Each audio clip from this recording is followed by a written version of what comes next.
Blessed day everyone! Gumawa ako ng healthy ensalada gamit ang grilled eggplant, salted egg at yung aming tanim na kamatis.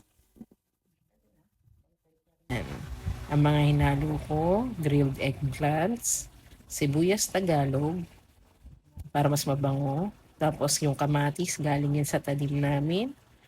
Tapos meron din tayong kalamansi at saka salted eggs. Yung black pepper optional lang yan to taste. Yan.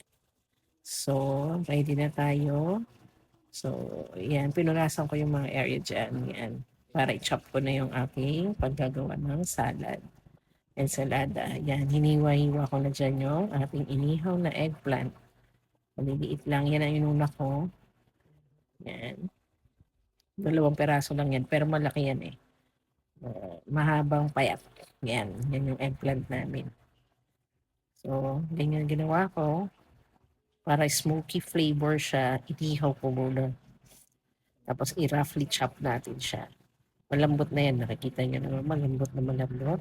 Kaya madali lang siyang hiwain. Gusto lang natin ma-distribute ng maayos yung ating eggplant sa ating ensalada. Bali, binawasan ko yung itlog maalat namin, yung salted egg. Isa lang yung ginamit ko dyan. Yung isa para sa itlog maalat at kamatis ni mother. Kasi bawal siya ng eggplant. Inuubo siya. So, yan, sibuyas Tagalog yung ginamit ko para mas mabango at saka mas maganda yung effect niya sa salad. O, maano siya dyan eh. Masarap. Hindi, hindi siya masyadong kaanghangan. Kumbaga yung spice niya konti lang, pero mabango. Yun. Tapos yung kamatis galing sa tanim namin. So meron 15 pieces yun yung apat na kain na namin. Bali yan, 11. Bali lahat yan. Hinati ko lang. Ano, maliit kasi, pero malutong at saka manamis-namis siya. Yan. Hiwain lang natin into 4, yung bawat isa. Yan, by quarters ng bale. Yan. Lagay-lagay lang natin. Madali lang gawin yan. Napagtripan ko lang kasi ang ulam namin, partner niyan, pritong bangus. Yan. Para masarap naman yung ano namin, may gulay na rin kami. Tapos yung itlog maalat, bali binili namin 3 for 50 pesos. O, diba? 2 lang ginamit ko, yung isa tinabi ko. Yan, roughly chop lang din. Maalat siya talaga. Yung iba kasing itlog maalat, hindi ganun kaalat. Pero yan maalat, kaya hindi na ako naglagay ng asin doon sa ensalada namin. Yan, i-chop natin. Kumuha lang ako ng kutsara dyan. O, malapit lang din yung lagayan namin ng kutsara. Ayan. Tapos ano lang din, roughly chop lang din natin para equally distributed yung ating salted egg. And pinapakita ko yung kay mother, tinabi ko na yung 4 na kamatis na maliliit. Tapos konting sibuyas Tagalog, tapos isang salted egg, yan yung kay mother. Kasi bawal siya ng grilled eggplant. Basta eggplant, bawal si mother. Kakahulin siya eh. Yan. Yan, namumula na yung kamay ko sa ano ng balat ng itlog maalat to. Chop-chopin lang natin ng ano, roughly chop para equally distributed yan sa ating ensalada.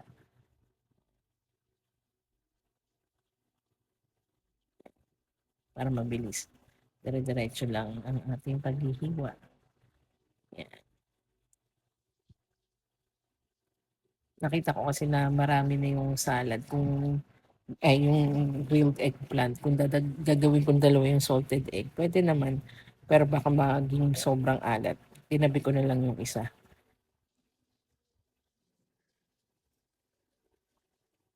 Yan. Nilang natin yan. Tapos iwain pa rin natin yung mga susunod na recados. Ayan, kamatis. Dinamihan ko talaga yung kamatis. Sarap kasi yan. Saka sakto yan talaga na partner ng ating pritong bangus. Yan lang, hinihiwa ko pa yan. Ang cute ng kamatis namin eh. Yung galing sa tanim. Saka malutong. Mapula. Sakto lang yung pagkahinog niyan eh. Pwede na siyang pang salad.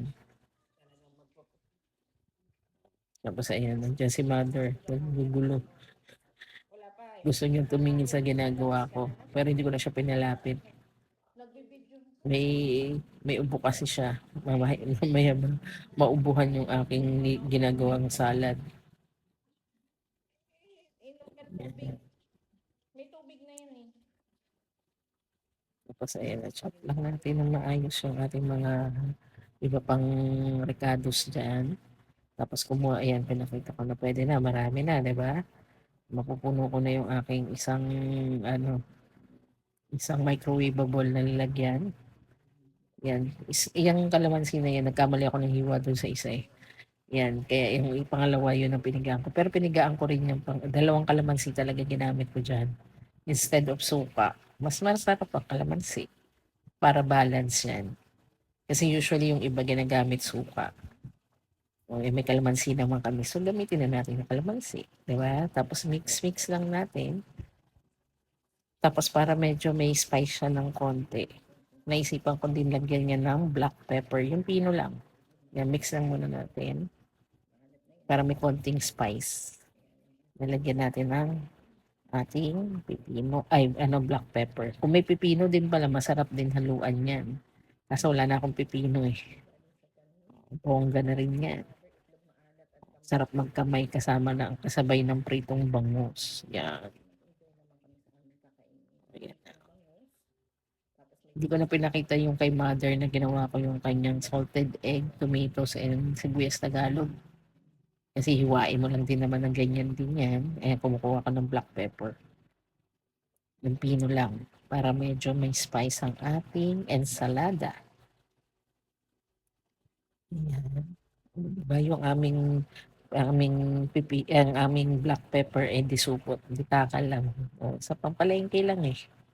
Yung disupot na ayan. O, konti lang. Tapos, ready na tayo. Gawin, yan o, ready na yan. Yan. Mix lang natin ng gusto para lahat merong black pepper. Okay? Ayan.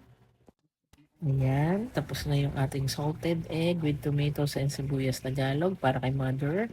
Ito naman yung ating grilled eggplant with salted egg, tomatoes, and sibuyas Tagalog din yan. And then may konting black pepper. Kainan na!